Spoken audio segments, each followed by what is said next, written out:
You.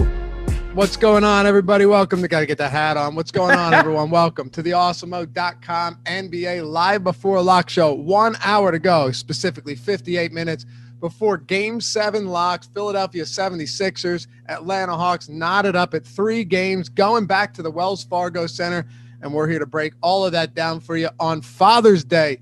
I'm Dave Loughran. On the Twitters at Loughy_D, LOUGHY_D. Hit your boy with a follow if you're interested in seeing a complete and utter meltdown tonight when the Sixers find a way to blow a double-digit lead. And while you're over there, hit up my boy Eric Lindquist. I'm not sure we've done a show together. We talk all the time. I'm not sure we've ever done a show together, so I'm very excited to do this on a Sunday night, closing out the week with Eric Lindquist on Twitter at Eric Lindquist. Hit the man up. Get his follower count up. He deserves it. What's going on, brother? Nothing. It's nice to hang out with you on Sixers Eve. It's good to Game 7. Happy Father's Day. Your Thanks, first go around on the father sphere, and happy Father's Day to my dad. I'm sure he's not watching because he never would, but I love him very much. And happy Father's Day to all of you guys out there that are enjoying the much earned holiday. Oh, yeah. Let me tell you, I took advantage of that this afternoon. Oh, yeah. I said I earned everything. Hey, honey, I'm going in the garage. Don't bother me. Yeah. I went over with the family, with the father-in-law, with the brother-in-laws and everything. And we had a time, all the kids were there. It was fun, man. It was a very good time. But look, nice. What better way to close it out than a Game 7, right? Yeah. Pretty Game amazing. 7 with an actual fan interest for you over there. I mean, you've got the Iverson jersey, you've got the Philly, you've got the Daryl Dawkins hanging out there. I mean, you're ready to rock, man. It's going to be a nerve-wracking one for you because Trae Young is apparently way better than I thought he was, and that's just kind of what we're going to have to deal with. He's Brian Dawkins, by the way. That's the Eagles. Brian Dawkins, my bad. Daryl Dawkins. I went to Chocolate Daryl Thunder. Dawkins too, right? Yeah, there was. He played for the Sixers, totally I think, for a hot second. Yeah. But and the Sioux Falls Skyforce. Look, we got a lot to talk about. We got the topics set up on the left side of the screen. Happy to have all of you guys with us. I'm looking in the chat. Thank you guys for all of the first Father's Day wishes. Appreciate you. And everything on Twitter, too. I know you guys. I see all of you, and I appreciate it. It means a lot. And happy Father's Day to all of you out there. First, second, third, 80th time fathers. Appreciate you hanging out. Happy Father's Day. Hope you guys had a great day. Let's close it out in a big way. But before we do, and yes, I do have the bottle ready. Whoever asked, Josh, yes, I got the Jameson gallon. I got the Tullamore Dew gallon. We are in business. My God. And, yeah, we do things different around my way. And we bring the TV out back, the TV out back, chill, watch the game, drink, have a good time. And there's no games tomorrow. So you know what that means? Live it up. Yeah, it means I still have to get up at 6:30 with my daughter. There's no days off. Yeah, days off. I'll go back to sleep at some point. Hit that thumbs up if you haven't done so yet. We're all hanging out on a Sunday evening on Father's Day. Hey, look, no one's blaming you if you forgot. We're all probably pretty tuned up by this point. But hit that thumbs up now. Subscribe to the channel if you haven't done so yet. It's greatly appreciated. And the truth is, the YouTube algorithm, it drinks that shit up. When you hit that subscribe, when you hit that thumbs up, it keeps us going here. It keeps us putting out good content. It gives us the ability to do all of that and hopefully keep putting out free stuff that you guys enjoy and appreciate. So, Eric, you ready to jump into this, man? Let's do it. All right, man. So, look, we got the topics on the side. And over the past couple of weeks, I think I've come to terms with the fact that topics are just better than hitting on each team because it doesn't help anyone when we get 7 games in and each coach is running 1 or 2 players off the bench. Yeah, that makes sense. And here's the thing, too, is that you're going to have exposure to a lot of guys tonight in Showdown. That's the nature of the beast. What we're trying to do is give you insight on who you should maybe be overweight to, underweight to, get our general idea of what the game flow could look like, what this game could look like. What does a Sixers blowout look like? What does a Hawks blowout look like? Who should we be captaining in those kind of scenarios? It's not as simple as saying, do this, win money. It's simply finding the routes that we can possibly have a little bit of an edge on our competition by projecting something that might be a little bit out of left field that happens 1 out of every 1,000 times, but the time it does, you're going to solo bank. Yeah, and we've seen that a lot this postseason already, right, where strange occurrences happen. I mean, and I'm not saying that you bank on that, and neither are you. I know that for a fact. But, the people that won on the night that Nikola Jokic got ejected were people that had JaVale McGee in their lineups. Like, this happens. The people that won the other day were people that had Tyrese Maxey in the lineup who weren't sure if he was going to crack more than 5 minutes in the rotation. These crazy things are bound to happen. And that's what we're here to talk about, because any one of us, Eric, myself, literally anybody in chat with 7 brain cells to rub together could tell you that Joel Embiid in the captain spot is a pretty good play today. But that doesn't help us. So we're going to run through all of this. But before we do, let's recap this series and first say what's up to our sponsor, No House Advantage. They're awesome. We have all the free tools over at Awesemo.com. We've got the lineup, or the optimal lineup tool. We got the player prop tool specifically catered to the No House Advantage props. And when you sign up over there, it's peer-to-peer player prop platform, tournament style, just like any other site, except instead of a salary, instead of a cap with each player, instead of a full-out salary cap, you put player props in your lineup, 8 of them. The ones you like the most, the ones you're most confident in, get the most points. You put them at the top. The ones you're least confident in, you put them at the bottom. You accrue points the very same way, except you're betting over under on player props. And we're giving you the opportunity to use all of the free tools at Awesemo. They're free every single day of the week, 365 days of the year. Head over to No House Advantage. It's an awesome site, phenomenal bankroll builder site. And I think that gets overlooked in this day and age. Everyone's chasing that 100K. But you need sustainable bankroll in order to do so. Hit some of these sites up that want to keep you around, that want you to win, that want to make it easier so they can sustain what they're doing. Use the promo code Awesemo, AWESEMO, when you sign up. Get a $20 deposit bonus for the first time you sign up and deposit. Go to nohouseadvantage.com or download it in the App Store or in the Google Play Store. Check it out today. You're going to love this site, I'm telling you. All right, Eric, series recap. I feel like it's important to hit on this because we've gone 6 games so far, and many things have changed. Sixers lost game 1, almost came back from a 28-point deficit, smoked the Hawks in game 2, pretty much game 3 as well. 18-point lead in game 4, lost. 26-point lead in game 5, lost. And then in a make-or-break elimination game in game 6, they come back, they win it by 5, even with the lights going out after a nasty Trae Young 3. So coming into game 7, I know it's narrative-based, but what are you expecting to see?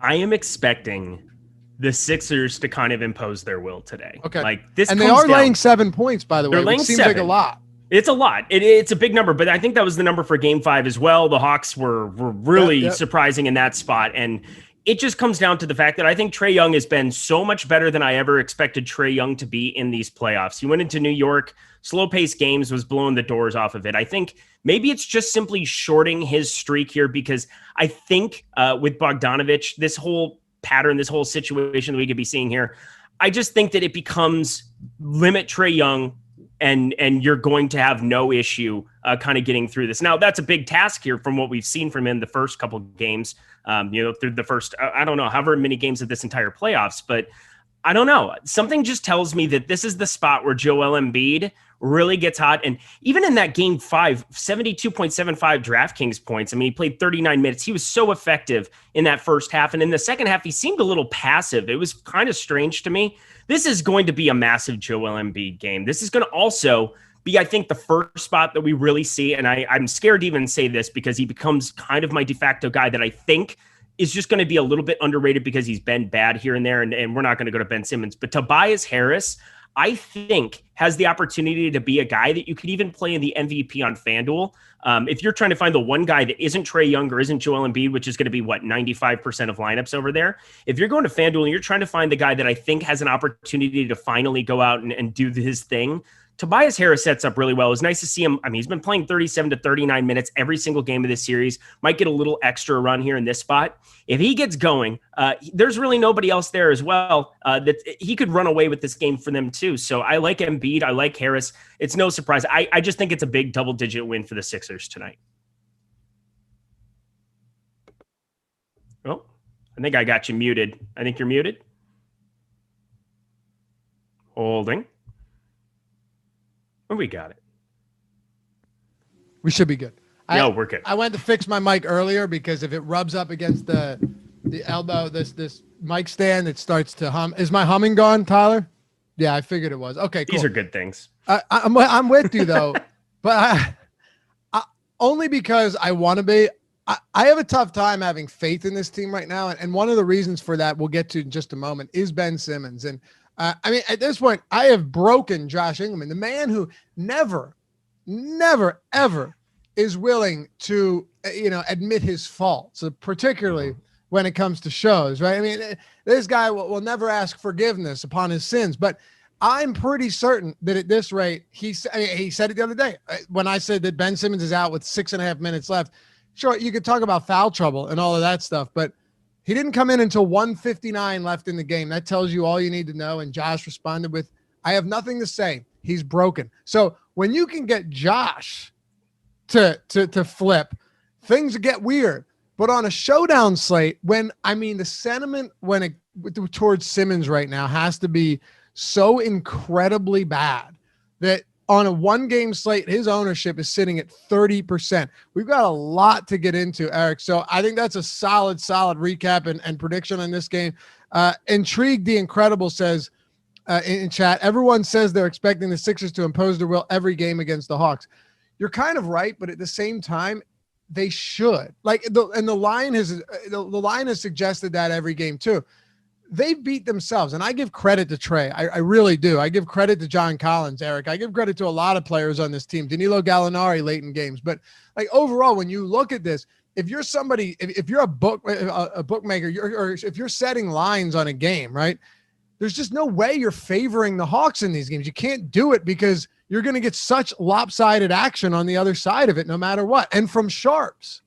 Yeah, this reminds me a lot of betting on the Nuggets throughout that Lakers series last year, where it went 7. It's so eerily similar to me, where it was always 7.5 points, and every game was competitive. Jamal Murray was single-handedly keeping them in games. It's really kind of scary how the comp exists between those two series. I will say the one thing that I really do. Actually, I'm going to just give Doc Rivers a compliment because I bash on the guy repeatedly. It's something that I enjoy doing because I just don't think he's a very good basketball coach. I think he's a very good recruiter of sorts. I think he's very good for the NBA game in building a team and putting it together. But in 2015, you had James Harden get benched by Kevin McHale because James Harden couldn't guard anybody on the floor in that Clippers series. It was a Clippers-Houston Western Conference right before it was in the semifinals. I was at Staples Center, and I was like, they got to get James Harden off the floor. And this is before it was James Harden turning into a god offensively. Right. But he was just so inept at that point in time, 2015, and they took him off the floor. Now, this is kind of the inverse situation with Ben Simmons. Props to Doc Rivers for being able to just say, you know what? We have some issues here. I don't want this guy to have his confidence absolutely bludgered at the free throw line here. I don't want him to absolutely feel like, because he's an important part of this team. If they get through this game 7, you're going to need him to play well against the Bucks. You're going to need him to play well against the Suns or Clippers. He's just a guy that can impose his will on both sides of the floor when he decides to. Now, whether he decides to or not is a question left to be seen. But I really think that Doc Rivers' ability to just say, you know what, I'm going to play the guys that I think can win us this basketball game today as best as we possibly can.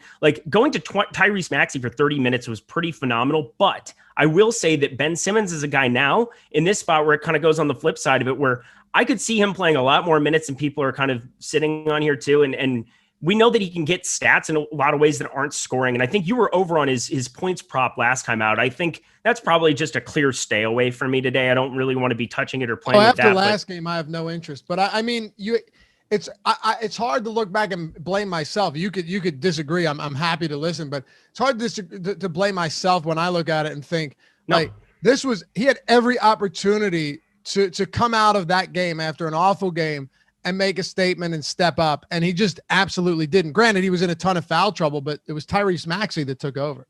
Yeah, and he's also the effective free throw shooter, and it takes that liability out of play. And I will say also, some people were trying to argue with me that Ben Simmons getting fouled isn't a good thing for fantasy. If the clock stops, and he's the only guy who can possibly put up fantasy points, and he shoots double-digit free throws, that's only a good thing for his fantasy profile. Basketball, the only thing that's ever shared is an assist to bucket between two players. Everything else is individually based. A block and a steal is individually based. Points, obviously, are individual. They're all individual achievements. There's nothing that's shared. It's not like football, passing it to the touchdown.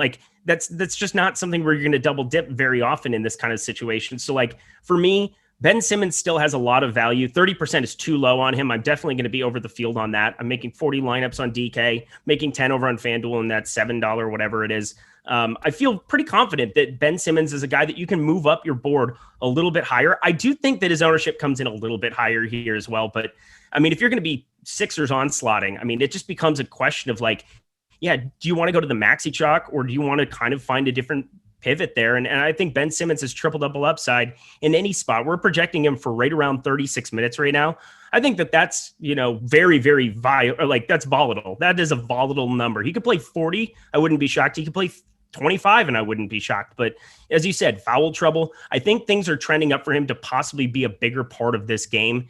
And, if they end up getting up, if they end up blowing them out of the water, I mean, if I'm going to play a lot of Ben Simmons, I'm also going to be betting the Sixers today. So I feel pretty confident that even in one scenario or the other, I'm going to be in good, because if Ben Simmons comes off the floor when they're up 14 or 12 and they go into hack mode, you're probably still in a pretty good spot with that bet. So here's just to play devil's advocate, and you kind of touched on it now, because I do think his ownership is a little bit too low. And I mean, you have to imagine recency bias is just having a massive effect right now. And I'm not necessarily saying that our ownership projections is weighing, public sentiment, but you have to look at Ben Simmons and see last game he came out again. You could say Doc could make the argument that he came out because of foul trouble, right? Like he put himself in a very advantageous situation in terms of post game to be like, well, he was in foul trouble. In an elimination game, if a max player, a first team all defensive player is in foul trouble with 5 fouls, you're probably still bringing him back before the 159 mark. He came back at 159. You know what you can't do under 2 minutes, Eric? You can't foul. Yeah, you can't hack off the ball. Mm-hmm. So if that's the case, I mean, 159. Yeah. Sure, it just kind of coincidentally lined up as well as it did. But to me, that's not a coincidence. So yes, going to the line, even if you're a poor free throw shooter, because no matter how bad he's been, you're not projecting him to shoot 29% from 3. Okay. You just can't do that. He was a 60% free throw shooter in the regular season. The issue I have is when you talk about Doc playing the guys that'll get you there, like he did with Maxey, and sure, some of that came from foul trouble, but at the same time, George Hill was the one that came off the floor when Ben Simmons came back, not Tyrese Maxey. The guy closed out the game, played almost the entire fourth quarter. The problem I have is Doc Rivers, if the Atlanta Hawks start hacking Ben at 7 minutes left, they start hacking him with 4 minutes, 4.5 minutes gone in the fourth quarter. That's crazy. If that starts happening, does he make an adjustment and say, you know what? I can't. Give me the guy that can shoot free throws, because the one thing I've been stressing so much lately, Eric, it's not necessarily the missed free throws that are hurting you as much as the fact that you're taking valuable possessions away from the hands of Harris and Curry and Joel Embiid and putting them into the hands of a guy that's making 1 or maybe 0 free throws. That's the biggest thing. You're taking possible 3 points or an easy 2-point layup from Embiid straight off the board. But it's a single game, so that affects their projection. But does it affect their projection relative to the rest of this game? I'm going to say probably no. Like Joel Embiid still has to kind of be the guy that I'm going to project for the most points out of this entire spot. If you want to say Trae Young and you want to go back and forth arguing between those two, whatever. But Joel Embiid just kind of becomes a lock for a double-double in this spot. I mean, we're seeing rebound props that we were talking about beforehand. There was a 16.5 earlier on the board. It's now down to 13.5, which is a nifty little number. If you head to Odd Shopper and you're looking around at those numbers, I still think that that's a big number, but it should be, well into the double digits. If we're going to project him to play 40 minutes at that current rebound rate, I mean, that becomes a spot where we can talk about how Ben Simmons might affect that because he slows it down. As you said, he's taking possessions out of the hands of those guys. But if we're going to be losing Bogdanovich, if he doesn't end up giving this a go, and do we still not have news on that? The news god game with time that decision still. Yeah. So we're going to be waiting on that here all the way up until the jump. And so that becomes a spot where that's going to be easy to plug in some Atlanta value around these two studs. So Joel Embiid, Trae Young, pretty easily the guys that you're going to be prioritizing in that spot. And I don't think Ben Simmons affecting them offensively. Joel Embiid can still get so much done on the offensive side of the rebounding as well. 7 offensive rebounds. That's no small number last time. Let me interrupt you. That's got to be real quick, because I think there's a miscommunication. I'm not saying it affects them from a DFS standpoint, because when you get hacked, you're only taking a couple seconds off the clock anyway, right? It's a possession, but there's still plenty of time. They're not hacking at the end of the shot clock. What I'm saying is, it affects the Sixers in a way that it hurts them on the floor because you're losing valuable possessions from guys that can actually knock down points. So does that lead Doc Rivers to take Simmons off the floor when he's getting hacked? That's what I was saying. Yeah, and I'm curious what they're going to do. Like Atlanta he only shot 4 free throws, I believe, last game. Ben Simmons did. So yeah, but he came off at the 6-minute mark. Like he shot a lot more. I promise you, McMillan would have been hacking the shit out of him if that wasn't the case, and if he wasn't in foul trouble. And so that becomes a curious thing because George Hill is kind of the under talked about guy who kind of ate up a lot of those minutes heading over to Popcorn Machine. You've got George Hill, who came in, I believe it was at the 1 minute, 57-second mark of the third quarter and didn't come off the floor until that 1:58 mark, inside of the 2 minutes. He ate up 10 minutes at the start of the fourth quarter. That was more than half of his minutes for the entire game was kind of in relief duty of him. And I think George Hill is still cheap enough that you could play him with Simmons, but considering we could be getting so many Atlanta pieces like John Collins and Trae Young become kind of the de facto 2 guys, you'd be playing in a bunch of lineups offensively for the Hawks. And if you're trying to run it back with Sixers, if Ben Simmons is going to be lower on your board, like the guy you got to be looking at there that's going to get no ownership whatsoever becomes George Hill. Everybody talks about Maxey, and of course Maxey's the guy who can get things actually done on a basketball floor. George Hill, as we have enough of a track record with this dude that it's just kind of frustrating to have to like prioritize him whatsoever. I think on the entire season, taking a look at his rates, 0.67 DraftKings points per minute with those guys on the floor alongside of him. That's not a nifty number, but in a 1-game sample, if you can knock down a couple threes or just kind of stay involved and run into some stats in 20 minutes, that becomes the guy at 2,400 on DK that can really differentiate yourself in a positive way. Again, you're not expecting much out of him there, but if you captain Embiid and you're trying to find that guy, George Hill going a little bit underrepresented compared to Maxey. And we're going to talk about Maxey. Let's hit on a super chat first. Doan's 89. Thank you, sir. Says, help. Strong lineup on FanDuel going into the second game. My lineup is duped 25 times. Eric, I'll throw this to you. Who do I swap off of to have a chance? I have Collins, Harris, and Matisse Thybulle left. Collins, Harris on the 2-game slate. I didn't play the FanDuel 2 games. So this is like my expertise. This is kind of the thing where right now people aren't pivoting, they're not moving their lineups, and they should be going crazy. If you're sitting dead with lineups, you got to do some things to kind of find a way. You did the swap show for a while before we switched over to MLB and need to reallocate sources. For a while you were doing that. I was, yeah, and it's an absolute blast. That was kind of my favorite thing to talk about, I would say, was just the strategy of how to min cash, how to keep like sustaining your income to be able to, your bankroll to be able to stick around and to be able to hit it big, to have those opportunities. And the people who have dead lineups and they don't make moves, that can be just as important. I mean, it's not as important as being able to pivot if you've got something that's going to look like a bink. FanDuel, it's very, very difficult on a 2-game slate to really find strong pivots, just because of the positional aspect. Like on DraftKings, you're able to go and have a number of paths that you can go, but because of the positionality. So if we pull up Collins, that's going to be your power forward spot. You've got Harris, power forward spot, and Thybulle, it's small forward. I think a small forward, let me just pull it up here. So if we're looking at this, in this game specifically, you could get up to Gallo. 5,500 is a little bit of an overpay, not just a little bit, a lot of an overpay. The big problem you're running into is that there's no other power forward to be playing. Like there's just nowhere to go with it. I think unless you're dead, like if this is something where you're going for the top, you're duped 25 times, and I think you just have to roll with it. But if you're dead and you're trying to salvage a cash, play somebody like Solomon Hill maybe, or do something different with Thybulle, just because I don't think you can get off of Harris and Collins. You're giving up so much projection at a power forward position where there's just nobody else to be playing. You've got Marcus Morris already gone, Jay Crowder already gone, Dario Saric. There's just no like even ancillary power forward piece that I think you have any kind of like viability to playing. I mean, what are you going to do? Play Anthony Tolliver and hope everybody on the Sixers dies in this game? No, you're not. So if you want to get different by getting off of Thybulle. Not to mention, Matisse Thybulle has a legitimate 5 fantasy point floor too. Yeah, and Solomon Hill could come out. You're talking about guys who need a hack. If they're going to hack Simmons earlier in the game, some guys have to eat up those fouls. I mean, they brought Hill in randomly. I don't know when that was. I know Hill saw the floor in a couple of these games just randomly. I think he played 8 minutes. There we go. 8 minutes. So in the last, so in 5 games, he's appeared in 5 games in this series. He's had, the 25-minute game where he started, and that didn't really work out well. And he's been very, very limited, but going to probably play between 8 to 12 minutes. I think Solomon Hill is somebody that could play more minutes realistically than Matisse Thybulle in this spot. Like, that's something that's in the card. So if you're trying to just avoid the dupe, that's the guy I would do it with. Yeah. And another thing too, is like, we talk about Doc Rivers potentially rolling the hot hand. Matisse Thybulle played only, was it 2 minutes, I think, in the 3 minutes in the second half. That's all he got. Compare that to the fact that he played 8 minutes in the first half.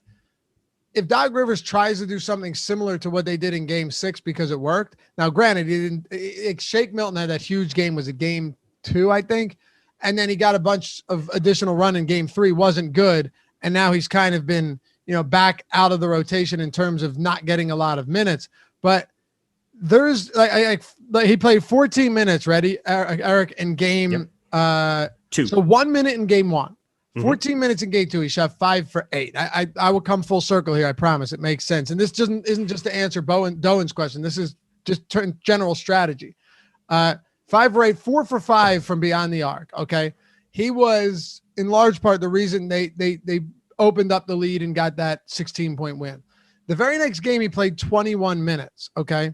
And he was 2 for 3. He didn't do much. Then 15-13, he played 4 minutes yesterday. So Doc, I have to believe that coming off of that game, Maxey probably gets the first crack at getting more run, unless Matisse Thybulle's someone that you really need his defense here. But if he's going to be out there against the bench and only a few minutes against Trae Young, and Ben Simmons isn't in early foul trouble, I think you could run into a situation here where Matisse Thybulle's minutes are cut to like 8 today, and it wouldn't be shocking at all.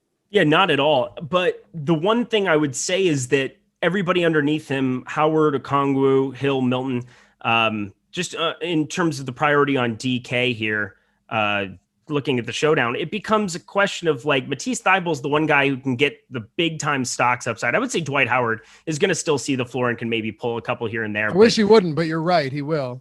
It's just, we've seen it too many times where he goes out and plays 12 minutes, gets 6 stocks, and then you're just drawing dead. Makes some ridiculous block, couple steals here and there. But as you said, Dwight Howard going to see the floor and maybe should not.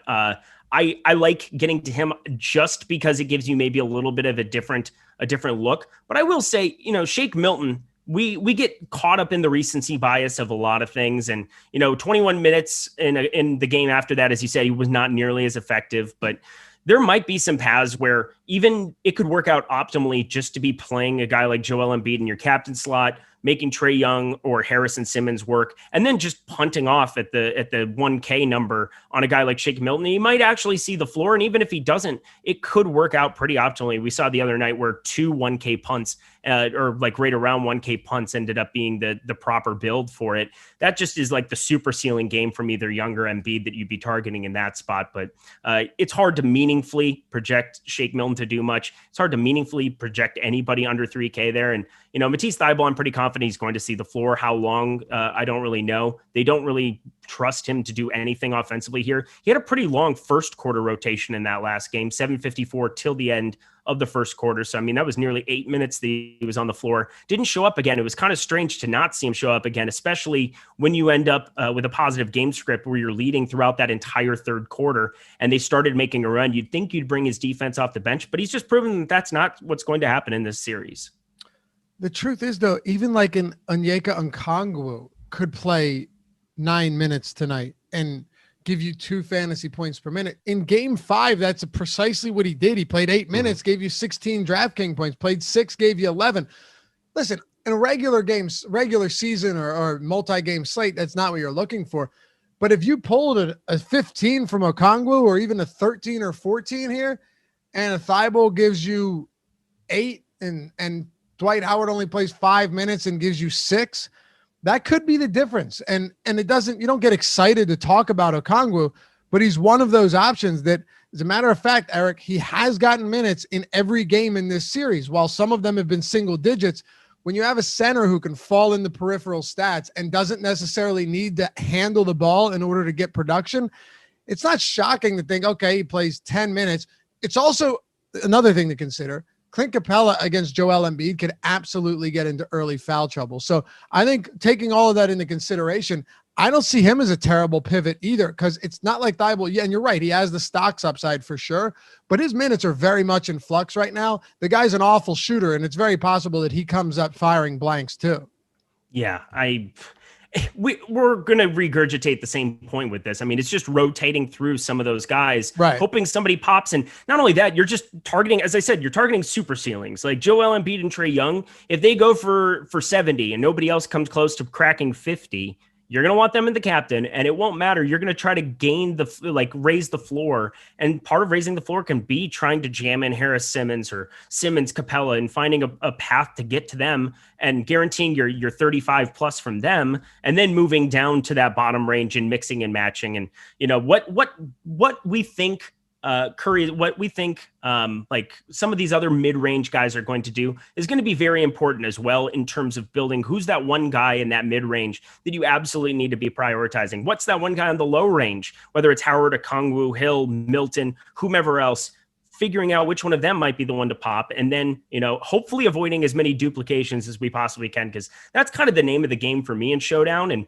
DeColts is just kind of perfected this in so many different ways. Like, he does have a lot of duplicated lineups in some of these showdowns, but at the same time, he has so many opportunities. It gives himself so many outs to have the solo bank. And part of that is just kind of inheriting some of that risk of what we think Doc Rivers might possibly do in certain game scripts and just building through that way. For sure. And we had somebody join Team Awesemo. I don't want to lose that. David Louis. One of those. Appreciate that. Sounds great. Yeah. Who would have thought I'd have such trouble pronouncing a 3-letter last name, but here we are.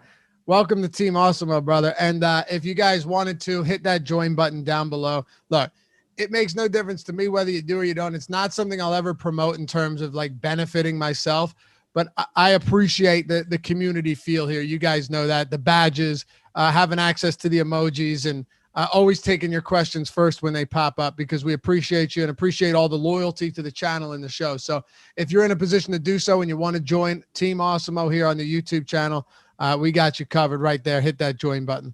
And hit that thumbs up too. We're at 112, not bad. We get 629 watching on a Sunday night. If you came in late, what's up? Hit that thumbs up for us. It's a huge help. And subscribe to the channel. Working our way towards 60K. All right, let's keep this going here with Tyrese Maxey. We got into some punts. We're going to really dive into punts in a little bit because we got plenty of time.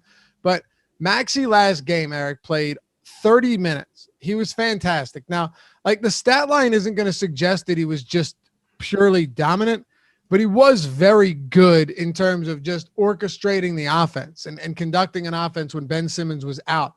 Some of that was the result of Ben Simmons' foul trouble. But also, he was on the floor with Simmons a lot, too, because Furkan Korkmaz came off and Maxey replaced him. So I still think even if Simmons is out of foul trouble, I don't feel remotely confident projecting him Maxey for 29 minutes. But I think Maxey could still get good run off the bench if, A, Shake doesn't get it.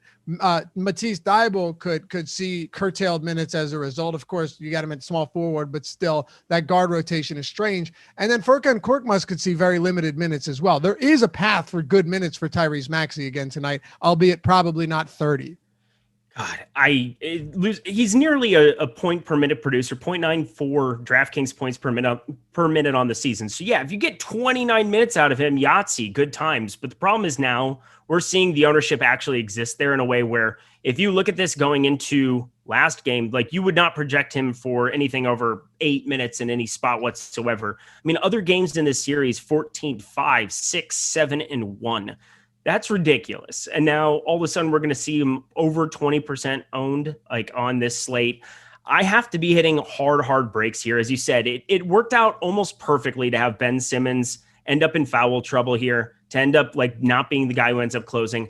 I just think Doc Rivers is the kind of guy who might lean on a veteran presence in a game 7. That's why I'm higher on George Hill in this spot. I'm kind of taking all of my shares that I would make Tyrese Maxey. I'm still going to have like 1 or 2 in my bundle, but I am so much lower on him in this spot just because I think we have to be projecting what we think Doc Rivers might do here. And coming off of that last game, yeah, Maxey played phenomenally well. And there's no question that if he's out there for 15 plus minutes, you're going to want him at that salary. But I don't see him getting over 15 minutes in this spot, barring Ben Simmons being in horrendous foul trouble. And if it does go to another guy, I just think George Hill becomes the guy that he brought in there to be the veteran presence and might get a little bit of extra run. And I'm getting an ownership discount on him.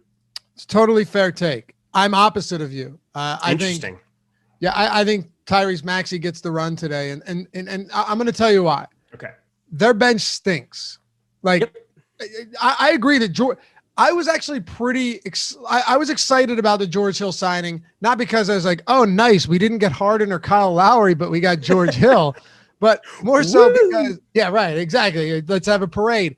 But more so because it's like, all right, if we couldn't land any of these guys, at least George Hill is a type of guy that can be that veteran presence, like you said, that can give you, a little jolt of energy off the bench. But he really hasn't, is the thing. And while he's not a liability in any one area, he also doesn't make you better. And the bench throughout this series has struggled. They've not only struggled, but they've been a liability in terms of a collective unit. Tyrese Maxey gave you what you needed last game. And I think in a game 7, Doc Rivers runs with the hot hand, as he did with Shake Milton, even though it didn't work out in that game 3 after he had a big game 2, giving him that shot. So Shake Milton can do a lot of things. He can hit free throws, number one. That's important. Tyrese Maxey can do a lot. He's an 81% free throw shooter. He hasn't shot well from 3, but he's aggressive. He's a decent enough ball handler, and he's not the worst defender for a rookie. So I'm not necessarily sure that him being out there over George Hill is hurting you in any way, whether it's offense or defense. Do I agree with you that the ownership would be nowhere close to where it is if he didn't have that last game? Absolutely. But no matter how you cut it, dude, 30 minutes is a lot for a guy like Tyrese Maxey. Like, that's still a lot of minutes to get. That could have gone to a lot of different players, but it went to Maxey. So I think you still get over 20 minutes from Maxey tonight. Oh my God. Okay. Well, I mean, you're the Sixers expert, and I could very much be wrong though. It's a game 7, but that's just where I'm at. Yeah, it's a game 7, and Maxey went in there. It was kind of like an emotional free roll there a little bit with Maxey. Like, he went out, he played fantastic in that first rotation. I will say the one thing you have going in that take is that him and Hill came on the floor together at that 6:40 mark. So it was obviously a plan, and Maxey stayed. Maxey stayed and Hill did not. And part of that is that, he went out there and played some very meaningful run. I mean, George Hill played pretty well defensively in that first stint. From what I remember, he had that steal 6-minute mark, had another steal towards the end of the first quarter. Like, was making some solid plays there on the defensive end. But as he said, he's not going to be a spark plug offensively. It just comes down to, like, do we need him to be that? Like, if they're going to put Hill out there with Maxey in that first rotation, if that's going to be kind of what they're going to be doing from the bench spot. Like, if Maxey isn't knocking down his shots, doesn't it just kind of become George Hill being out there with Ben Simmons? Doesn't that kind of still, I mean, you'd have 2 basically non-shooters, not like, maybe that's not the ideal path, but if you have Korkmaz, Embiid, and Harris out there, like, you don't really necessarily need that. You're just kind of looking to lock it down, especially if you get up early. For sure. But what I'm banking on is that he does get the opportunity early on and he comes out and makes an impact. Like, if he doesn't, then everything I'm saying is moot, right? It's out the window. But all I can bank on is he gets the chance to extend what we saw from last game. And if that's the case, I think Maxey benefits the most. So let me actually pivot, Eric, because I mean, we could talk about this all night, right? Captain and MVP spot.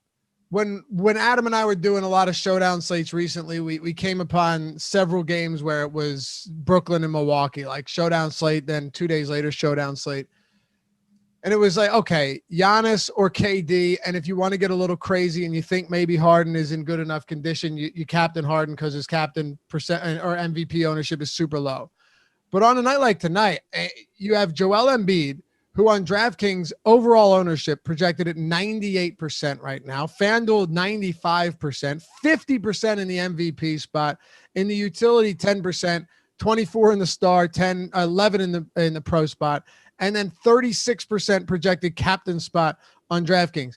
It's basically him and Trae Young pulling around 60% of total captain spot ownership. So the question to you, good sir, is one, Are you on board? Is it Trae and Embiid in the captain spot, just heavy rotation throughout your lineups?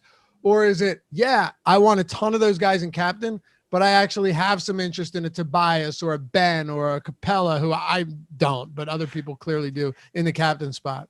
I have some Harris interest, and that just comes down to he hasn't been as good this entire series. We finally saw some life out of him there in that game 6, 9 for 22 for 3 from 3.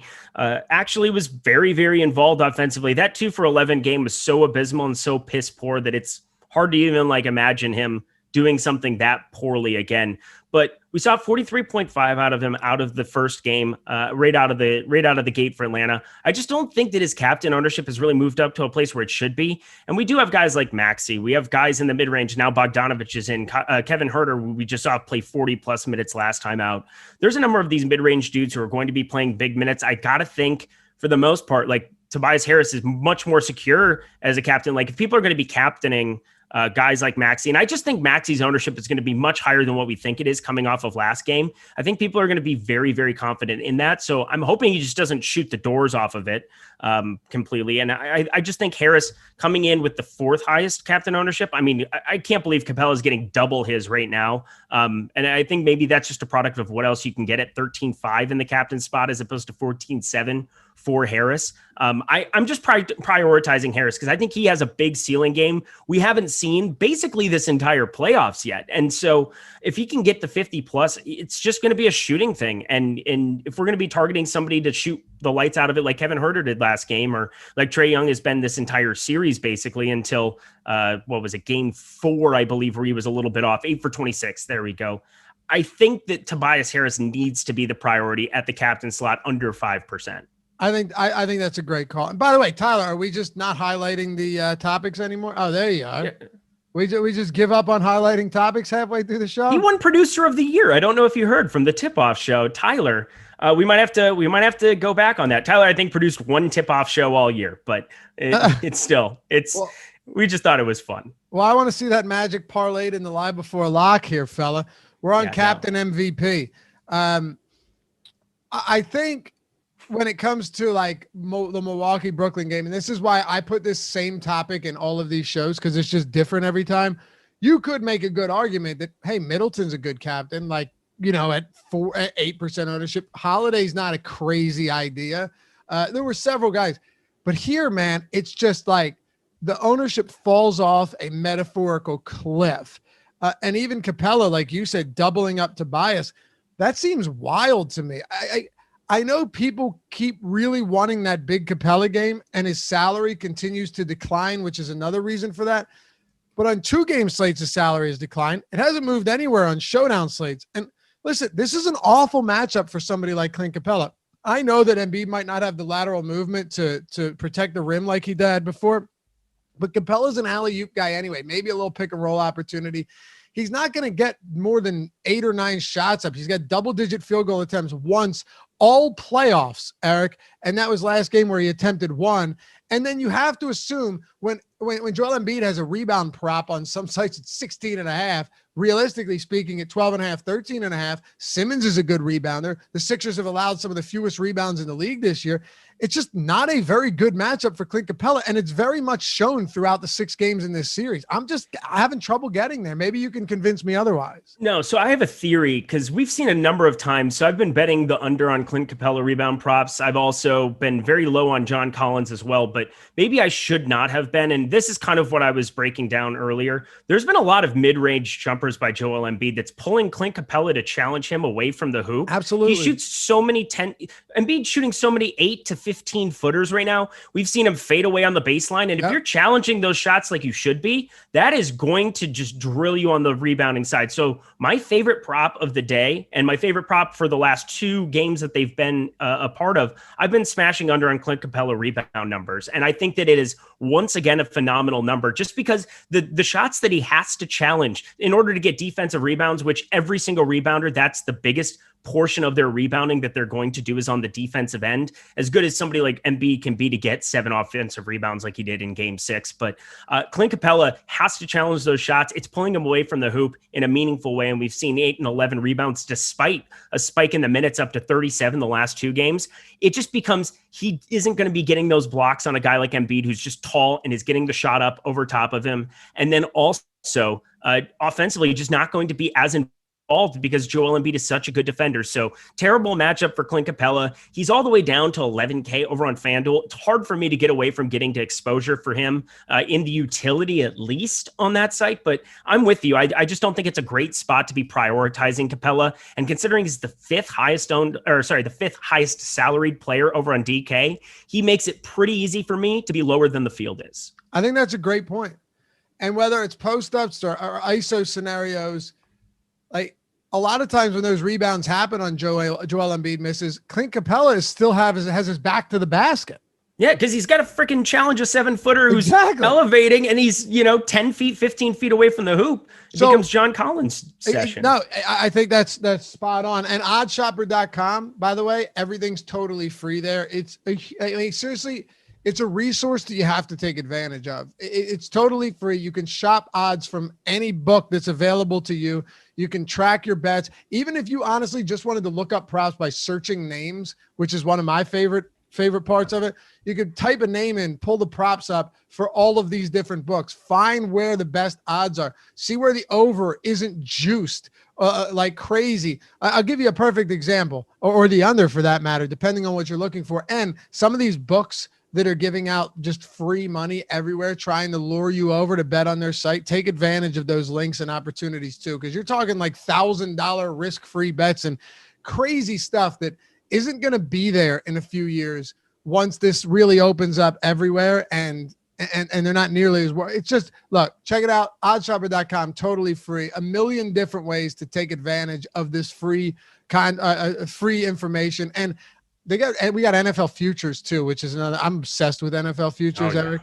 I love them. Like, we got time. We got 12 minutes. What are you doing? What are you looking at for them right now? Well, I'm big on player totals. Most aren't out yet, though. They should be coming out anytime now. As a matter of fact, during COVID last year, they were already out because we did them on the Daily Sports Show when we had nothing else going on. But when they drop, man, I love looking at like receiver totals, rushing totals, and receiving plus rushing yards, passing touchdowns. The only thing DraftKings has now is the Tim Tebow and a Trevor Lawrence prop.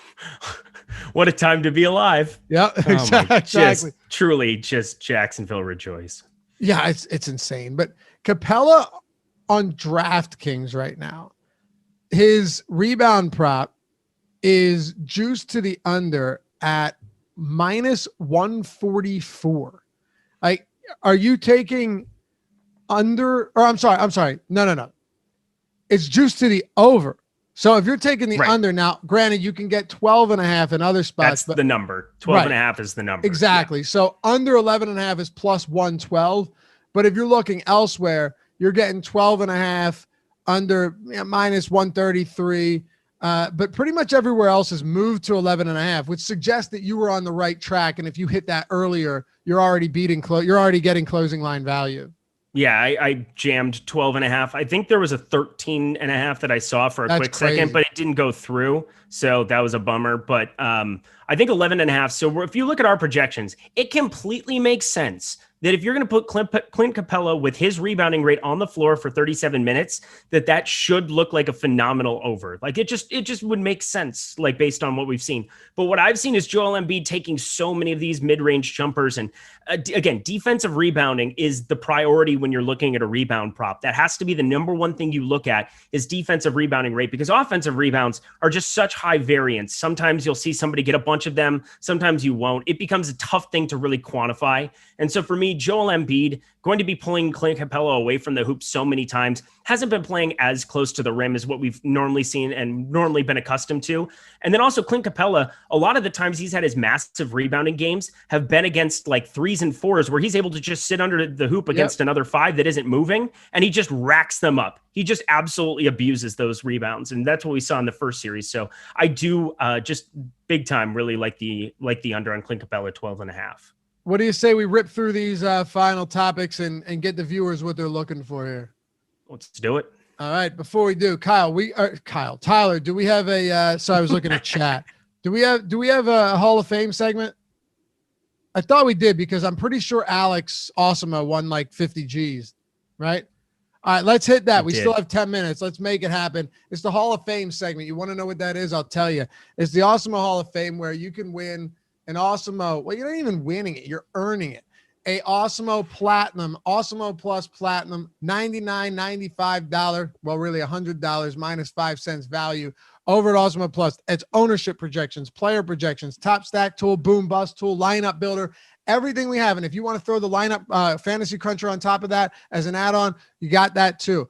All of that, if you finish top 3 in a tournament with 5,000 entries or more, but you got to have the Awesemo logo. And the coolest part is we love to shout you out here right on the show, brag for you during our Hall of Fame segment, and, show some love to all of our viewers, all of our readers, whatever it is, the podcast listeners that rock the Awesemo avatar. Go download it at awesemo.com/avatar and tweet your wins at Awesemo HOF, Awesemo Hall of Fame. Include Eric in it and myself while you do it so we can be happy for you and win that free month of Awesemo Plus. Of course, if you want to check out Awesemo, go to awesemo.com/join. Got premium Slack chat and office hours as well, where all the pros are taking your questions. And remember, this is the biggest thing. These tools built by and used by, not just built by, but used by Alex Baker himself, Awesemo, aka #1 ranked DFS player out there. He's won millions of dollars using these very tools at awesemo.com. So what better time than to start off with Alex Baker himself coming up in the clutch? $50,000. He says, now I see what DFS Golfer 23 has been talking about. There you go. Speed Print Fest. That's you. How'd you do in PGA this week? Well, I had a sweat going for the captain here to finish out for round 4. I have no idea what's going on in the tournament. I am ignoring chat, and I am just simply going to rewatch a little bit of it as this game's getting started. But doing pretty well right now. Louis was my highest owned golfer. He was leading it going into like number 13, so we'll see how it turns out. Beautiful. Anyway, Alex, congrats, brother. Love to see this. Yeah, dude. Using the same tools for PGA we got on the site, MMA, NASCAR. It's not just basketball. We have projections ownership for everything. Next up, Qua 2x5 or 2x5, $13,000. Huge. When you're cashing $13K on an NBA slate, on a showdown slate, I'm sorry, that was a 2-game slate. My fault, but still, that's awesome. Congrats to you. We got 2 more here. Husto, Awesemo Hall of Fame, first place split, but I can't complain. Thanks to you and the Awesemo team. Best purchase under $20 I made in my life. Love hearing that. Thank you, guys. That's a big win, man. And the great thing is our boy Steve Buzzard is right there, tied for first for another 2,100. That dude's always just smashing. And last one, not a win, but this made me happy the other day. I was pretty tuned up watching the Sixers, but I was still sure to respond. Out here in Lancaster, PA for the Spooky Nuke AAU tournament with my DFS bros. These shirts are awesome. Awesemo community gets you a set. That stuff makes me happy, man. Dude, that's awesome. I love it. I love it. It's so cool. I love it. Rock that Awesemo gear as well. And we do giveaways too, get you the Awesemo hats and all that stuff. So stick around. So let's run through this. I think we hit on all of the important stuff.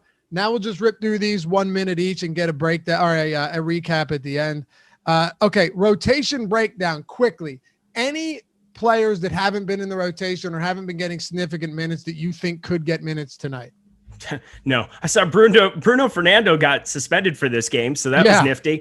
Whoop-de-doo, Basil. What does it all mean? I'm pretty sure I like to go away from him, so don't do that. I'm going to play, if I'm going to go to anybody who hasn't shown up whatsoever, it's got to be like a Solomon Hill type who could there's actually a path to him seeing 8 minutes, 10 minutes. He's going completely unowned as well. Anybody who hasn't shown up, like Tony Snell, maybe could be a guy who we project for 5 minutes, could go out on the floor and knock down a couple threes. The most efficient shooter in the NBA, I believe, the first ever like 50, 40, 100 season or something ridiculous like that he had, but not enough of a sample there. I'm not going to anybody really off the board here. I think 1K, if you're going to 1K, you just play Shake Milton. Okay. And Tyler, to save our viewers time, I just kind of combined rotation, breakdown, and punch. So let's go to top props. We already hit on a couple. I'm with you on Capella. I'll throw one out there right now. For me, and I can't believe I'm doing this, I'm going Seth Curry over 21.5 points. It sounds crazy, right? I know it sounds nuts, but hear me out. If you've watched these games, and I know you have, the Atlanta Hawks are focusing so much of their attention on Tobias and Joel Embiid right now, sending doubles at him, triples at times, and he's finally learned how to pass out of those double teams. Seth Curry is not only getting points, he's getting points because he's wide open. He has been the difference maker in this series. I'm telling you right now, I get it. That's a lot of points. I totally understand. If you want to go nowhere near that, I wouldn't blame you at all. But I think Seth Curry comes out and has yet another significant game here. And if you can still find that Joel Embiid under 16.5 rebound prop, hammer that. I don't care if he finishes with 100. Under 16.5 is as good a bet you're ever going to find. What do you got for me, Eric? Oh my God. I mean, I give you my Capella one. That's kind of the starlet that I've got for the day. I also was kind of tempted at taking the under on 4.5 for Dwight Howard for rebounds as well. That's going to be a spot where I just see Joel Embiid playing a lot more of the minutes here. I think you're fading Dwight Howard, or you're fading foul trouble, and you're fading Dwight Howard somehow getting to 12, 14 minutes. I don't think he is there. I think the under on 4.5. So give me the under on Capella, 12.5. Give me the under on 4.5 for Dwight Howard. All right. I love it. Yeah. I think as far as Dwight Howard goes, I'll take the under on pretty much any prop right now, because I just assume that with how poorly he's played, the only reason he's getting any minutes is because Doc Rivers doesn't really have an alternative unless he wants to play Simmons at the 5, which I don't think is crazy, or Harris at the 5 for some time. But Dwight Howard has elite rebounding upside, but this is a tough game, and it's a game 7. You're going to have to do what's right. And maybe Dwight Howard not getting those minutes is right. All right. And again, oddshopper.com, check it all out. It's totally free. The optimal lineup. If you, did you crunch anything today? Yeah, I'm finishing up my crunch now for reacting to the Boggy news. I'm just kind of finishing up. I'm assuming you're not, are you playing cash or just tournaments? Just tournaments today. I've been playing actually more cash. I've been trying to kind of dabble and just like put in the optimal and do some double ups, but I'm only tournaments today on the show. So what comes up as the optimal lineup for you if you were to run without any adulterations, if you've done so? Okay, let me just take it off here. All you need to do is hit it once, right? We'll get that first lineup and being Yeah. So we will hit it here. No alterations on it. First one that pops up, Embiid, Okongwu at 1,800, Dwight Howard 2,200, Seth Curry 7K, Tobias Harris 9,800, Trae Young 11,200, and that's Embiid and the captain. Okay, that's not crazy actually. Yeah, all 50K used up. So you get Harris, Curry, Trae, and Embiid in that lineup? Correct. Oof. That's kind of sexy. I can appreciate that. Nice smoke if you got them. How popular do you think that'll be? I sound like Tom Kennedy. Honestly, that one's not so popular. I don't think so either. 50K up, but here's the problem: is that Dwight and Okongwu have legitimate 0 potential, or like under 10 for sure. Very close. And so you're basically saying, hey, Embiid, go out and get me 70. Like that becomes kind of what you're saying with the lineup. So it's not the craziest thing. It's just the first one that pops up with it. I don't completely hate it, but I mean, for me, I'm building with a lot of stuff where I put in a max filter on it. So I'm going to just kind of plug that in here now while we have like 2 seconds left. I don't think it's crazy either. So this has been a fun show, man. And it was awesome doing a show with you. Happy Father's Day to all of you guys, and appreciate you very much. So final thoughts here, Hawks and Sixers, before we wrap this one up and go watch some basketball. Oh, go Sixers, please, God. Just for your sake, if anything. Your sake, if anything. Yeah, I don't want to be bad luck for you going forward in your life. Appreciate that. Eric, it's been a blast. Hit Eric up on Twitter, Eric Lindquist. Thanks for producing this one, Tyler. And hit me up at Loughy_D. It's going to be an interesting night. Good luck to all you guys. We'll catch you back here very shortly on the NBA Live Before Lock show presented by No House Advantage. Peace.